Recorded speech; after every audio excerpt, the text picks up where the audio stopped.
እንዴት ከረማችሁ ኢትዮጵያውያን፣ ኤርትራውያን፣ የሀገሬ ልጆች? ሰላም ለእናንተ ይሁን። እታችሁ ጸገነት ነኝ። እግዚአብሔር እንግዲህ እየተናገረ ነው። አሁን ብዙዎቻችሁ ለምን ትጮያለሽ ለምን ትቆጫለሽ ምትሉ አላችሁና የመቆጣቴ የመጮሄ ምክንያቱ የኔ መልእክት ተግሳጽ ነው። ይሄ ዘመን እግዚአብሔር ልጆቹን የሚገስጽበት ዘመን ስለሆነ አሁን ያባበለበት የተለማመጠበት እንደ ሕፃን የምንታይበት ዘመን አልፏል። አሁን እግዚአብሔር በብዙ መክሮናል፣ በብዙ አስተምሮናል። አልመለስ ስላልን በኃጢአታችን ስለቀጠልን እንደ ሀገር፣ እንደ ሕዝብ፣ እንደ ቤተክርስቲያን አሁን የተግሳጽ ጊዜ ነው። ስለዚህ እግዚአብሔር ደግሞ የኔን መልእክቶች ለተግሳጽ ነው የሚጠቀምባቸውና ጆሮ ያለች ማላለሁ በጣም ሲሪየስ መልእክት ነው በየጊዜው እግዚአብሔር የሚናገረው። ሰው ደግሞ ተግሳጽ መልእክት ይዞ የምክር መልእክት ይዞ ወይ ደግሞ ማስጠንቀቂያ መልእክት ይዞ በሚያባብል ቶን ሊሆን አይችልም። ለዚህ ነው ቆጣ ምለው ላለውና ዛሬ ለኢትዮጵያ ሕዝብ በአጠቃላይ ነው መልእክት ይዤ የመጣሁት። እግዚአብሔር እየተናገረ ያለው በዚህ ወቅት በዚህ ዘመን እግዚአብሔር ምን ይላል የሚለውን ነገር ነው ማየት የምፈልገው። አሁን ወቅቱ የጾምና የጸሎት ወቅት ነው። እንግዲህ ጌታ ኢየሱስ ክርስቶስ እኮ አሁን በምድረ በዳ ነው። በምድረ በዳ ምን እያደረገ እየጸለየ እየጾመ ለስቅለቱ ለኔና ለናንተ መስዋዕት ሊሆን እየተዘጋጀ ነው ያለውና በዚህ ወቅት ደግሞ ያው በተለይ በዚህ በኦርቶዶክስ አካባቢ በጾምና በጸሎት የሚታሰብበት እንደውም አንድ ሳምንት ቀርቶታል ይመስለኛል የፋሲካ በዓልና ምን እያደረግን ነው? እንደው እንደ ክርስቲያን እንደ አማኝ ምን እያደረግን ነው? አሁን ጌታ ኢየሱስ ክርስቶስ እንግዲህ የክርስትናችን ሴንተሩ እሱ ነው፣ መሐከለኛው እሱ ነው፣ መሪው እሱ ነው። ትንሣኤውን ደግሞ ተነስተናል ልንል ነው እንግዲህ ልንል ነው። ስለዚህ ይሄ የጌታ ኢየሱስ ጾም ጸሎት በምድረ በዳ 40 ቀን ጾሞ ጸልዮ የተፈተነበት ወቅት ነው አሁን በዚህ ሰዓትና እንደ ክርስቲያን ምን እያደረግን ነው? እግዚአብሔርስ ምን እያለን ያለውና ብዙ ጊዜ በመልእክቴ ላይ አትጩሂ የምትሉኝ ሰዎች አላችሁ። እኔ በጣም የሚገርመው ነገር እየጮኸ ያለው እኮ እግዚአብሔር ነው። ወንድም አለም ጸገነት ደገፉ አይደለችም የምትጮኸው። እየጮኸም ያለው እግዚአብሔር ነው፣ የእግዚአብሔር መንፈስ ነው። እንደገና ደግሞ መልእክቱ የሚያስጮህ ነው። በጣም የሚገርማችሁ ነገር የዛሬ መልእክቴም ጩህ ብሎኝ ነው የመጣሁት። እግዚአብሔር ጩህ፣ አትቆጥብ፣ መለከቱን ንፋ ይላል። እዚህ ጋር ነግራችኋለሁ ኢሳይያስ 58 ላይ በአጠቃላይ እንደ ኢትዮጵያ ሕዝብ የዛሬ መልእክት ይሄ ነው። ኢሳይያስ 58 በኃይልህ ጩህ፣ አትቆጥብ፣ ድምፅህን እንደ መለከት አንሳ፣ ለሕዝቤ መተላለፋቸውን ንገር። ይሄ ነው የዛሬ መልእክት። የሚያስጮኸኝ እግዚአብሔር መተላለፋችሁን ኃጢአታችንን እየተናገረ እረፉ እያለ ነው። መቼም አባት ሲቆጣና ሲገርፍ እያለ ቀስ እያለ አይደለም እንዴ። ድምፅም ከፍ ይላል፣ ሁኔታውም ይቀየራል እኮ። ስትገረፍ አባት እየገረፉ ማሙሽዬ እያሉ ነው እንደሚገርፉ አይደለም። ቅጣት ሲሆን ድምፁም ጮክ ይላል፣ መልእክቱም የሚገባው ወደ ጆሮ የሚገባው ቁጣ የሚያስታውቀው አንድ የቁጣ ምልክት ድምፅን ከፍ አድርጎ መጮህ ነው። ኢሳይያስ 58 ቁጥር 1 በኃይል ጩህ፣ አትቆጥብ፣ ድምፅህን እንደ መለከት አንሳ።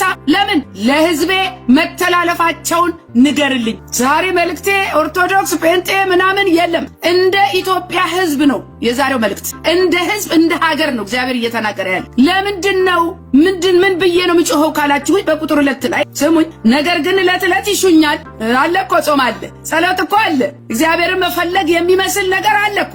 ስሙኝ። ነገር ግን ዕለት ዕለት ይሹኛል፣ መንገዴንም ያውቁ ዘንድ ይወዳሉ። ጽድቅን እንዳደረጉ ጽድቅ ይጫወታሉ። እነማ? የኢትዮጵያ ሕዝብ የአምላካቸውንም ፍርድ እንዳልተዉ ሕዝብ እውነተኛውን ፍርድ ይለምኑኛል፣ ወደ እግዚአብሔር ለመቅረብ ይወዳሉ። ይህ እኮ ነው የምናየው። መንፈሳዊ አስመሳይነት እያየን ነው፣ ግብዝነት እያየን ነው። ያውን ከሰው አልፎ በእግዚአብሔር ላይ ግብዝነት። ልክ መንፈሳዊ እንደሆነን ነገር፣ ልክ ጻድቅ እንደሆነች ሀገር፣ ልክ የኢትዮጵያ ሕዝብ ደግ እንደሆነ ነገር እየተጫወትን እኮ ነው በእግዚአብሔር ላይ። ሰው ተውት፣ እርስ በርስ ተናንቆ ተጠላልቶ የጥላቻ ጥግ አይተናል ኢትዮጵያ ውስጥ። ከዛስ ስለምን ጾምን? አንተም አልተመለከትከንም። ሰውነታችንን ስለምን አዋረድን? አንተም አላወቅም ይላሉ። ይሄ እኮ የኛ ጥያቄ ነው። ጻድቅ የምንጫወተው ሰዎች ጥያቄ። አሁን እንዴ ጌታ እግዚአብሔር ለምን አይሰማም? ጆሮ እንዴት ነው? እንዴት ሆኑ ነው? ይሄው ይጸልያል፣ ይሄው ይጾማል ይባላል። ላያችን ነው ወገኖቼ።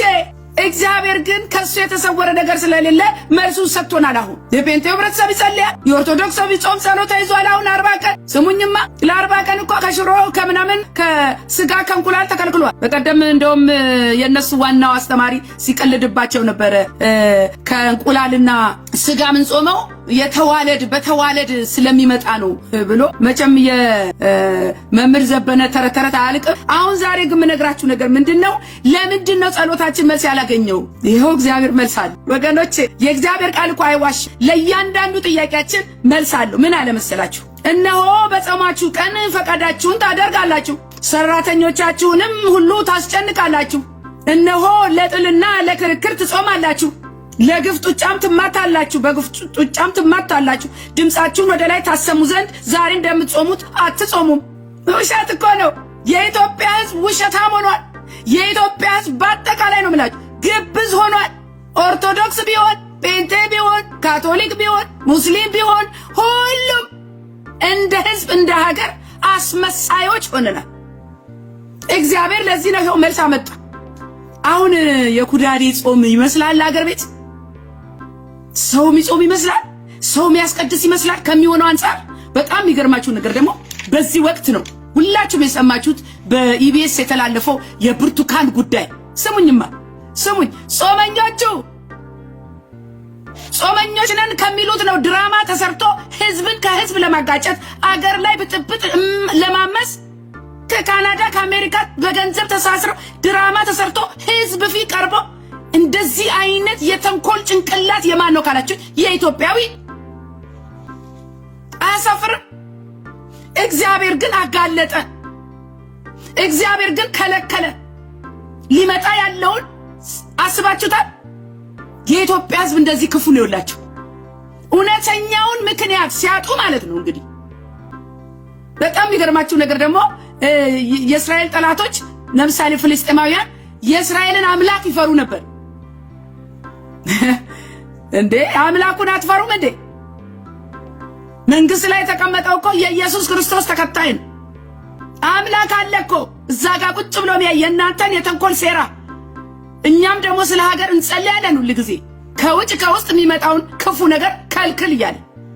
እንዴት ሰው በራሱ ዜጋ ላይ ጾመኛ ነኝ የሚል በኩዳዴ ጾም የእግዚአብሔርን ፊት በምንፈልግበት ሰዓት ይሄ ሁሉ የተንኮል ድራማ ተሰርቶ ህዝብ ፊት ቀርቦ ተባሉ ማለት እኮ ነው። ማባላት እኮ ነበር እቅዱ ማለት ነው። ይሄ ከየት ነው የመጣው? ከጨለማው ዓለም። ማን ነው የሰራው? የባብ ልጅ እፉኝት። አሁን ይህንን ታዲያ በምን ቋንቋ ነው የምትገልጹት ካልጮኻችሁ በስተቀር? ስለዚህ ዛሬ እግዚአብሔር እየተናገረ ያለው እንደ ሀገር ነው። ሰንሰለት ዘርግቶ በኢትዮጵያ ላይ ክፉ ነገር ለማምጣት ትውልድን ከትውልድ ለማናከስ እየሰራ ያለ የዲያብሎስ የዘንዶ መንፈስ በጌታ በኢየሱስ ክርስቶስ ስም ይመታ። በኢየሱስ ስም ይመታ። ተመቷል። አሁንም ይሄ ነገር እኮ ባይጋለጥ እግዚአብሔር ባያጋልጠው ኖሮ አስቡት እንግዲህ ሊመጣ የነበረውን መዘዝ። ምን አይነት ህዝብ ነው እንዴ? ምን አይነት ትውልድ ነው እግዚአብሔርን የማይፈራ ወንድሙን የሚጠላ? ስሙኝማ፣ እነሆ ለጥልና ለክርክር ትጾማላችሁ፣ በግፍ ጡጫም ትማታላችሁ፣ ድምፃችሁንም ወደ ላይ ታሰሙ ዘንድ ዛሬ እንደምትጾሙት አጾሙ። ሰው ይሸወዳል፣ እግዚአብሔር አይሸወድም። ከዛስ እኔ የመረጥኩት ጾም ይሄ ነው ወይ? እናንተናዎች እግዚአብሔር ይሄን ጾምና ጸሎት አይቀበልም። ለምን? ጠዋት ጾምና ጸሎት፣ ማታ ድግምት፣ ማታ መተት፣ ማታ ሴራ፣ ማታ ድራማ፣ ወንድም ለማጋጨት።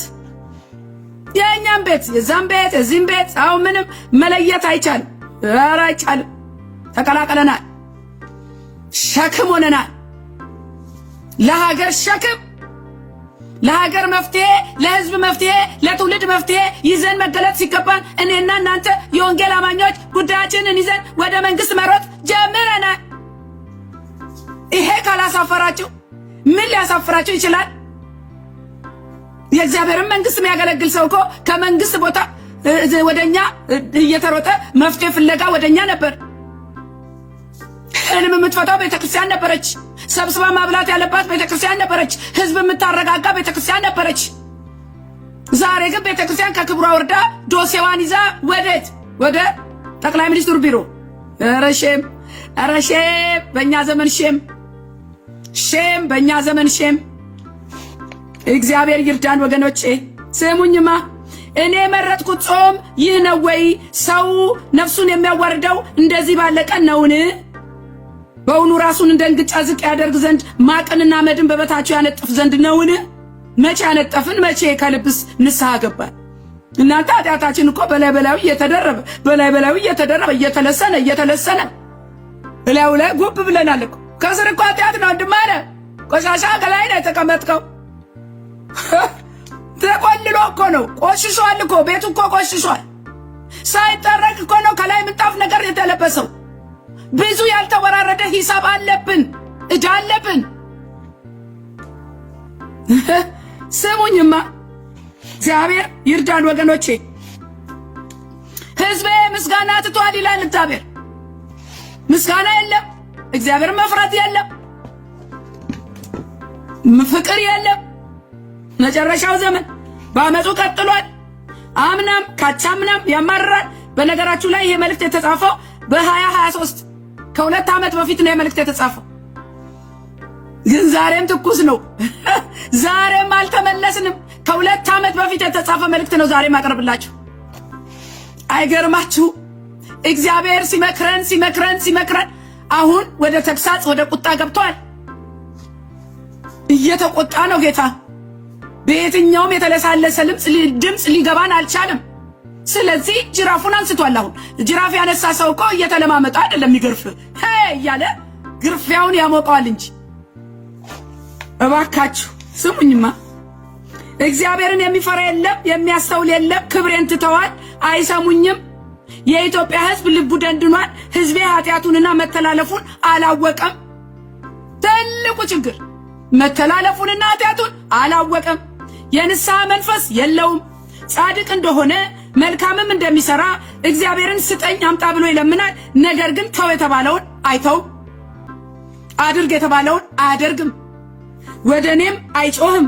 ጦር ያነሳል፣ ድንጋይ ይወረውራል፣ ወንድሙ ላይ ጥይት ይተኩሳል፣ የሕፃናትን ደም ያፈሳል። ተመልሶም እንዳልፈውሳቸው የዚህ ሕዝብ ልብ ደንድኗል ይላል ጌታ። እንዳንፈወስ ሆነና በዚህ በሚልክያስ ምዕራፍ 1 ስሙኝማ ቁጥር 6-8 ድረስ እንዴ እኔ ነብይነት እኮ አይጠበቅም እናንተ። የእግዚአብሔር ቃል እኮ ነው የሚናገረው። ቃሉን ሰምቶ የማይለወጥ ሰው ደግሞ እግዚአብሔርን አያውቅም። ምን ይላል ብትሉኝ፣ እናንተ ስሜን የምታቃልሉ ካህናት ወይ አሎ፣ እናንተ ስሜን የምታቃልሉ እግዚአብሔርን እናውቃለን የምትሉ እናንተ በእግዚአብሔር ቤት ያላችሁ እኛ ጨምሮ ሁላችንን። ከዛስ አባት ባሪያውን፣ አባት ልጅ አባቱን፣ ባሪያም ጌታውን ያከብራል።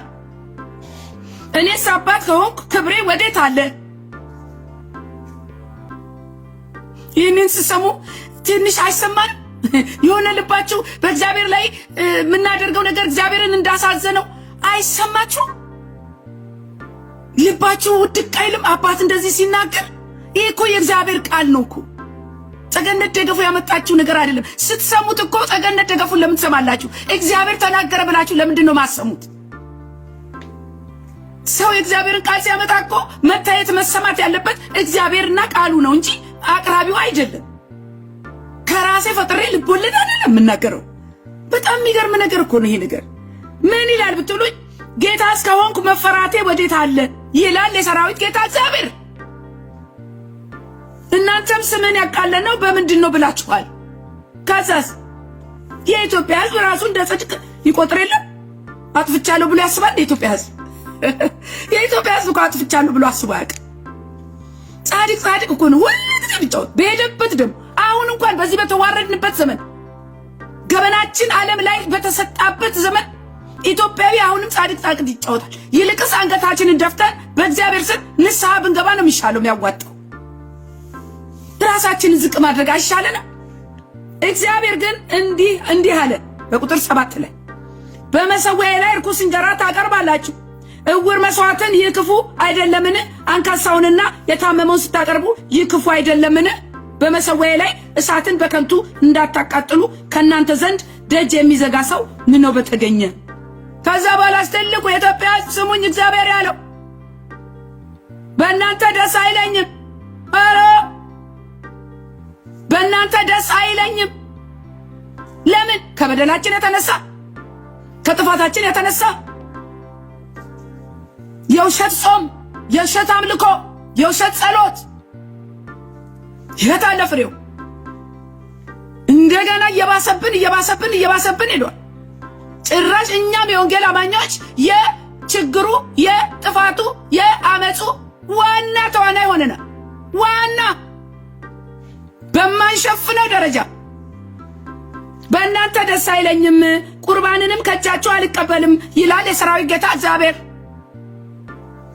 ሲንን እንደውስ በቀላል ቋንቋ ግለጹልኝ እስቲ። አልቀበልም አለ በቃ ጌታ። ለምን? እዚህ ጋር መስፈርት አለ። አርጉ የሚለው ነገር ሳይከናወን ከእግዚአብሔር ጋር መቀጠል አይቻልም። በእግዚአብሔር በማገልገል አይቻልም። መጀመሪያ ተው የተባለው ነገር መተው አለብን። በጣም የሚያሳዝን ነገር በማርቆስ 7:8 ላይ ደግሞ ምን ይላል ብትሉኝ፣ የእግዚአብሔርን ትእዛዝ ትታችሁ ጽዋን ማድጋንም እንደማጠብ የሰውን ወግ ትጠብቃላችሁ፣ ይህንንም የመሰለ ብዙ ሌላ ነገር ታደርጋላችሁ። እንዲህም አላቸው፣ ወጋችሁን ትጠብቁ ዘንድ የእግዚአብሔርን ትእዛዝ እጅግ ንቃችኋል። ማን? የኢትዮጵያ ሕዝብ። የናቀው መሪውን አይደለም፣ የናቀው እግዚአብሔርን ነው። እያስቆጣ ያለው እግዚአብሔርን ነው። አሁን በዚህ ጸሎት ወቅት እየተሰራ ያለው ነገር በጣም አሁንም ጆሮ ጭው ያደርጋል። ጦርነት አልቆመም፣ ወንድም ወንድሙን መጥላት አልቆመም፣ ዘረኝነት አልቆመም፣ መሰዳደብ አልቆመም። እንዲህ ሰው በመሆን እንኳን ሰው በመሆን ክርስቶስን ባለማወቅ በአቅም ሰው በመሆን የሆነ ነገር መልካም ነገር ሊረዳ የሚችልበት ህሊና የሚባል ነገር እግዚአብሔር ሰጥቶናል። ይሄውን ህሊና ያለው ሰው የሚያደርገው ነው። ህፃናት ሴቶች ሳይቀር ይደፈራል በዚህ በጾም ወቅት። አሁን ሲፈታማ ጉድ ሊፈላል። በጌታ በኢየሱስ ስም ለኢትዮጵያ ህዝብ መንቃት ይሁንለት። በእውነት ነው የምላችሁ። ጉስቁልና አይበቃውም ይሄ ህዝብ። ወደ እግዚአብሔር አይመለስም ይሄ ህዝብ። በቃ እግዚአብሔርን ከማጣት የተነሳ በቃ ሰው ጨለማ ውስጥ ነው ያለው። መፍትሄው ወደ እግዚአብሔር መጠጋት ብቻ ነው። ለኢትዮጵያ መፍትሄው ወንጌል ነው። መፍትሄው ኢየሱስ ክርስቶስ ይባላል። አሁን ደግሞ ፋሲካ ደረሰ። ደግሞ አሁን እንትን ይባልና ይሄ ምንድነው የሚባለው? የስቅለት ዓርብ ምንድነው የሚባለው? ስቅለት ቀን ይባልና ደግሞ ቄሱ ናቸው እኮ ደግሞ ቸፕ እያደረጉ። ኧረ በኢየሱስ ስም እናንተ እግዚአብሔር እኔ ሁሌ የማመሰግነው ነገር ከምን አይነት ጨለማ ነው ያወጣን። እኛም እኮ በዛ ጨለማ ውስጥ ነበርን። ከእንቁላልና ከዶሮ ከስጋ ተለይተን ያቺን 40 ቀን እንትን እንልና ምንም አይነት ኮኔክሽን የለውም ኦርቶዶክስ ከኢየሱስ ክርስቶስ ጋር ስሙን ያውቀዋል እንጂ ፐርሰናል ኮኔክሽን የለውም። ይሄ ነው ልዩነቱን አሁን የገባኝ። ኢየሱስ ሲባል የሚሰማኝ ስሜት ያኔ እዛ ኦርቶዶክስ ውስጥ ሆኜ አሁን የሚሰማኝ ስሜት ኮምፕሊትሊ የተለያየ ነው። አሁን እኮ ኢየሱስ ሲባል ስቅለቱ ትዝ ይለኛል። ኢየሱስ ሲባል ለኔ የከፈለው መስዋዕትነት ትዝ ይለኛል። ኢየሱስ ሲባል መድኃኒት ትዝ ይለኛል። ኢየሱስ ሲባል እውነትና ብርሃን መንገድ እኔ ነኝ ያለው ትዝ ይለኛል። በደሙ የዋጀኝ ትዝ ይለኛል። አሁን የኢየሱስ መሆን እኮ ነው የሚያሳርፈው። የኢየሱስ መሆን እኮ ነው። አሁን እኮ የተሰቀለላችሁ ኢየሱስ እኮ ነው። ሌላ እኮ የተሰቀለ ነገር የለም። ኢየሱስ እኮ ብቻውን የተሰቀለው። አሁን በሌላ መልእክት እመጣለሁ በሚቀጥለው ሳምንት ስለ ኢየሱስ። እባካችሁ ሕዝቤ ንቁ። እባካችሁ ኢትዮጵያውያን ወደ ኢየሱስ ወደ እውነተኛው አምላክ ተመለሱ። ማረፊያው ኢየሱስ ክርስቶስ ብቻ ነው። የመዳኛው መንገድ ኢየሱስ ክርስቶስ ብቻ ነው። አያችሁት አይደለም እንዴ? አያችሁት አይደለም ወይ? ውጤት እንደሌለው የሚነዳችሁ እኮ ያ ጠላት ነው። አውሬው እኮ ነው ከኋላ ሆኖ እንደዚህ በል እንደዚህ አርግ እንደዚህ አርግ። ጥፋትና ክፋትና ይሄ ተንኮል ብቻ። ግን ክርስቶስን ማወቅ አስተዋይ ያደርጋል። ክርስቶስን ማወቅ ሰላማዊ ያደርጋል። ክርስቶስን ማወቅ ከጭንቀት ያሳርፋል። የዘላለም ሕይወት ይሰጣል። ያለ ዘላለም ሕይወት አትመላለሱ። በስርዓት ብቻ አትኑሩ። ስርዓት ነው። አሁን ስርዓት የሚባል ነገር አለ እዛ ቤት። ስርዓት በጌታ በኢየሱስ ስም ከስርዓት ያውጣል። ህዝቡ ይንቃ። ወንጌል ይሰበክ። እውነተኛ ወንጌል ይግባው ለኢትዮጵያ ህዝብ። የሚያበላላን እውነተኛ ወንጌል ስለማይሰበክ ነው። ትውልድ መዳን ያልቻለው እኛ የወንጌል አማኞች በክርስቶስ እውነት ስላልተገለጥን ነው። ተቀላቅለን ነው ግራ ያጋባ ነው ትውልዱ በጌታ በኢየሱስ ክርስቶስ ሃሌሉያ። ስሙኝማ ለኢትዮጵያ ሕዝብ ሆሴዕ 4:8 ላይ የሕዝቤም ኃጢአት መብል ሆኖላቸዋል ልባቸውንም ወደ በደላቸው አድርገዋል። ይሄ ውሸት ነው ካላችሁ እናንተ ከቃሉ ጋር ተነጋገሩ። ቁጥር 10 ላይ ደግሞ እዛው ሆሴዕ 4 ላይ ምን ይላል? እግዚአብሔርንም መጠበቅ ትተዋል እና ሲበሉ አይጠግቡ ሲያመነዝሩም አይበዙም። ኖርማል ሆነ እኮ እናንተ ያ ኃጢአት እኮ ተለማመድን። እናንተ ካለ እግዚአብሔር ማምለክ እኮ ተለማመድን። እግዚአብሔር በሌለበት መኖር ተለማመድን። የእግዚአብሔር ነገር ቀለለብንና አሁን የዓለምኛውን ነገር ይዘን ተጣብቀን ከዓለምኛው ነገር ጋር ቁጭ ብለናል። እግዚአብሔር ለእናንተ ለወንጌል አማኞች እንደዚህ ይላችኋል። ስሙኝማ ኢሳይያስ 40 ቁጥር 1 አጽናኑ ሕዝቤን አጽናኑ ይላል እግዚአብሔር አምላካችሁ። ብዙ ግራ የተጋባ ሕዝብ አለ፣ የተራበ ሕዝብ አለ፣ የተጨነቀ ሕዝብ አለ፣ መፍትሄ ያጣ አለ፣ የነገሥታት ሕልም አለ ያልተፈታ። እኔና እናንተ ብርሃን ሆነን የምድርን ጨለማ ልንገፍ ነው የተጠራነው። ራሳችን ጨለማ ውስጥ ገብተን ሌላ ችግር እንድንፈት አይደለም። የማጽናናት ስራ ስሙኛ። ደግሞ እኔ እኮ እናንተ ወንጌል አማኞች እባካችሁ ስሙኝ ነገር በዚህ ዘመን ሰው ሰራሽ በሽታ ምንድነው ብትሉኝ በሕፃናት ላይ የኛ በደል የኛ ኃጢአት በተለይ ይሄ ኦቲዝም ምናምን ADHD እያሉ ስሙን ማሰጡታል። እኔ ምንም አትጠይቁኝ። ሰው ሰራሽ በሽታ ገብቷል። አሁን ቤተክርስቲያን እነዚህ ልጆች ማዳን አልቻለችም እንዴ? እግዚአብሔር አያድንም እንዴ? አይፈውስም እንዴ? እኔና እናንተ ልጆች የሞተ ሲያስነሳ ነው ጌታ አይደለም እንዴ? ሽባ የተረተረ አምላክ አይደለም እንዴ? እውር ያበራ አምላክ አይደለም እንዴ? ልጆቻችንን ኦቲዝም ያዛቸውን በሌላ ነገር የታመሙትን ተቀብለን ገጭ ብለናል። ተቀብለን እኮ ቁጭ ብለናል። አምነን ቁጭ ብለናል። ዓለም ያመጣችው በሽታ መሆኑን የምታውቁት አሁን ዓለም ናት መፍትሄ የምታመጣው። በጣም ሼም የሚይዘው ነገር ደግሞ እዚህ ጋር በጣም የሚያሳፍረው ነገር ለነዚህ ለኦቲዝሞች ዓለም ጥረት እያደረገች ነው። ራሷ ያመጣችው በሽታ ራሷ የፈጠረችው ነገር መልስ አታበት። አሁን በራሷ መንገድ ደግሞ መፍትሄ ለማምጣት ኦቲዝም አዌርነስ ቤተክርስቲያን መጥተው በዙም ያስተምራል። ቤተክርስቲያን መጥተው የኦቲዝም አዌርነስ የኦቲዝም ልጆች እንዴት አንድል ማድረግ እንደሚቻል እንዴት እንደዚህ እንደሚያደርጉ ቴራፒ ስፒች አለ፣ ያኛው አለ፣ ይሄኛው አለ። ስሙኝ ባካችሁ፣ የእግዚአብሔር በሽታ አይደለም። ለምን ብትሉኝ ልጆች የእግዚአብሔር ስጦታዎች ናቸው። እግዚአብሔር ደስ የሚለን ስጦታ ነው እንጂ የሚሰጠው ምንጨነቅበትን፣ ምንታመምበትን፣ ምናማረርበትን መከራ ስቃይ የምናይበትን ስጦታ አይሰጥም። ዝም ብላችሁ ፈትሹ ብቻ። ለምን ይሄ ሆነ? ለምን በልጅ ላይ ተገለጠ? የኛ ኃጢአት ልጆቻችን ላይ ሊገለጥ ይችላል። አንድ ሁለት ወደ እግዚአብሔር ካለመጫዋችን የተነሳ እነዚህ ልጆች ኦቲዝም ተብለው ተቀብለን ቁጭ ብለናል። ያሳፍራችሁ። ዓለም አሁን ቤተክርስቲያን መታለች ለኛ መፍትሄ ልሰጥ። እኔ በሆነ የቤተክርስቲያን መሪ አላስገባም። ዓለምን መፍትሄ አላት ብዬ አላስገባም በእግዚአብሔር ቤት። ምን ታረጋለች ብትሉኝ ጠዋትና ማታ ለእነዚህ ልጆች እጸልያለሁ። ጌታ ሆይ በነ ጳውሎስ በነ ጴጥሮስ ጊዜ ሰራ አንተ አይደለህምን? አንተ ትችላለህ አይደለምን? እነዚህ ልጆች ግራና ቀኛችሁን አያውቁም፣ ሕፃናቶች ናቸው። ለምንድን ነው ኦቲዝም የሚባለው ነገር መፍትሄ ያጣው ብዬ እጄን ጭኜ እጸልያለሁ። እናንተ ኦቲዝም ያላችሁ ኦቲዝም ያለባቸው ልጅ ያላችሁ በእግዚአብሔር ታመኑና ጸልዩ። ልጆቹ ይፈወሳሉ። የማይፈወሱበት ምንም ምክንያት የለም። ከዛ በኋላ ደግሞ የኛ ልጆች መጀመሪያ ቤተክርስቲያን ውስጥ ያሉት መፈወስ አለባቸው። ከዛ የኛ ልጆች ከተፈወሱ ደግሞ ከውጭ ያሉት ደግሞ ይመጣሉ፣ የጌታን ክብር ለማየት ይመጣሉ ለመፈወስ። እኔ እዚህ በሽተኛ ልጅ ቆልዬ እንዴት ነው ዓለምን ሄጄ ኢየሱስ ያድናል ምለው? በሽተኛ እኮ ቤተክርስቲያን ውስጥ በዝቷል። ካንሰር ይዞ ቁጭ ብሏል። ኦቲዝም ልጅ ይዞ ቁጭ ብሏል። አእምሮ በሽተኛ አለ፣ ዲፕሬሽን አለ።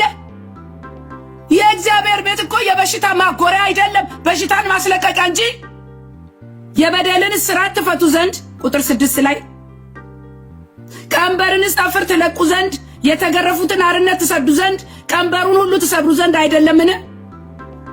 እንጀራን ለተራበ ትቆርስ ዘንድ ስደተኞቹ ድሆች ወደ ቤት ታገባ ዘንድ የተራቆተውን ብታይ ታለብሰው ዘንድ ከስጋ ዘመድ እንዳትሸሽግ አይደለምን?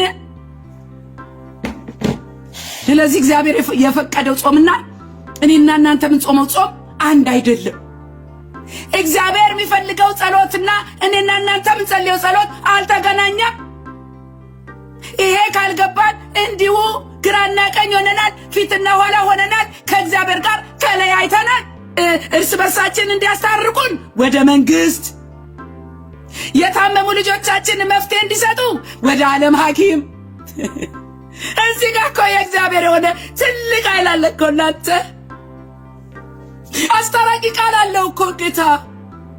አስታራቂ መንፈስ አለው እኮ። የሚገልጥልን ነገር አለው እኮ። ስልጣን አለን እኮ። የፈውስ ስልጣን አለ። የታረግ ነው እሱን የታረግ ነውና ልጆቻችን በሽተኛ ሆኑ። የልጅ ፈውስ የልጆች እንጀራ ነው የሚለው ነገር የት ሄደና እኔና እናንተ ሁላችንም በሽታ ይዘን ቁጭ አለን? እንዴት ሆኖ ነው ይሄ? እንዴት ሆኖ ነው እንደዚህ የምንኖረው? እንዴት ሆኖ ነው? እግዚአብሔር ነገር ለምንድን ነው የቀለለብን? እኔ አልገባኝም ወገኖች፣ እኔ አልገባኝም። ስሙኝ፣ እግዚአብሔር ያለው ይህንን ነው። ኢሳይያስ 1 ላይ ቁጥር 2 እግዚአብሔርም ተናግሯል እና ሰማያት ስሙ ምድርም አድምጪ። ልጆችን ወለድኩ አሳደግኩም እነሱም አመጹብኝ። ይሄ ውሸት ነው። ይሄንና እናንተን አይገልጸንም። ይሄ አሁን ግር የሚል ነገር ነው። ምንድነው? ምን ማለት ነው የሚባል ነገር ነው። ይሄ በግልጽ አልተጻፈልንም። ከዛስ ሉቃስ 6:46 ላይ ስለምን ጌታ ሆይ ትሉኛላችሁ የምለውን አታደርጉም? የማይታዘዙ ልጆች ሆነናል። እማንፈራ ሆነናል። ይሄንን ደግሞ ካልነቃንና ወደ ንስሐ ካልመጣን መፍትሄ የለም። ከእግዚአብሔር ጋር መታረቅ የለም። ሰላም ማግኘት የለም። እረፍት ማግኘት የለም። ቤተክርስቲያን እኮ በሀገር ጉዳይ ላይ ስልጣን አላት። የዓለም መንግስታትን ታንቀጠቅጣለች እኮ ቤተክርስቲያን። ለምን? የላይኛው ስልጣን ነው ያላት ቤተክርስቲያን። አይገርማችሁም? እኛ ግን ህንፃውን አሳምረን ህንፃው እኮ ያምራል እኮ፣ ግን የተጠለለ የለበትም፣ የሚመገብ የለበትም። ወይ ቃሉን አንመግብ፣ ወይ ደግሞ በሆነ ነገር የትውልድን ህይወት የሚቀይር ነገር የዕለት ጉርሱን እንኳን የሚሸፍን ነገር አንመግብ። እንዲሁ አየር እየመገብ ካለ ወንድም አለ አየር። ስሙኝ ኢሳይያስ 56 ላይ ይሄ በጣም ይገልጸናል። ኢሳይያስ 56:11 ደግሞ ጸገነት ደገፉ አለችው እንዳትሉ ፕሊዝ። ኢሳይያስ 56:11 መብል ወዳጆች ከቶ የማይጠግቡ ውሾች ናቸው፣ እነርሱም ያስተውሉ ዘንድ የማይችሉ እረኞች ናቸው። ከእግዚአብሔር ተነጋገሩ። ሶሪ ሁሉ ወደ መንገዳቸው ከፊተኛው እስከ ኋለኛው ድረስ ሁሉ እያንዳንዳቸው ወደ ጥቅማቸው ዘወር ብለዋል። አሁን በእኔና በእናንተ ዘመን የእግዚአብሔር ስም ተሰደበ፣ ወይ ደግሞ የእግዚአብሔር ቤት ረከሰ፣ ወይ ደግሞ ከወንጌል ጋር ወንጌል ተሰደበ ብሎ የሚቆረቆር ሰው አይታችኋል? በላይኛው ሲመጡብን ነው ሊያንቀጠቅጠን የሚገባው። በኢየሱስ ክርስቶስ ሲመጡብን ነው ልንል የሚገባው፣ ዘራፍ ልንል የሚገባው። ጌታ ይባረክ። በየቀኑ እየመገበን እያስተማረን ያለ ጌታ ይባረክ። ከኛ የሆነ አንዳችም ነገር የለም። እግዚአብሔር በሰጠው ቃል ደግሞ አናፍርም። እናመጣዋለን፣ እናገራለን። የሚሰማ ይሰማል፣ ማይሰማ ደግሞ የራሱን ኃላፊነት ይወስዳል። ተባረኩ። ሻሎም ሻሎም። ጸጋ ያብዛላችሁ። ሁላችሁንም ወዳችኋለሁ። ሻሎም ሻሎም።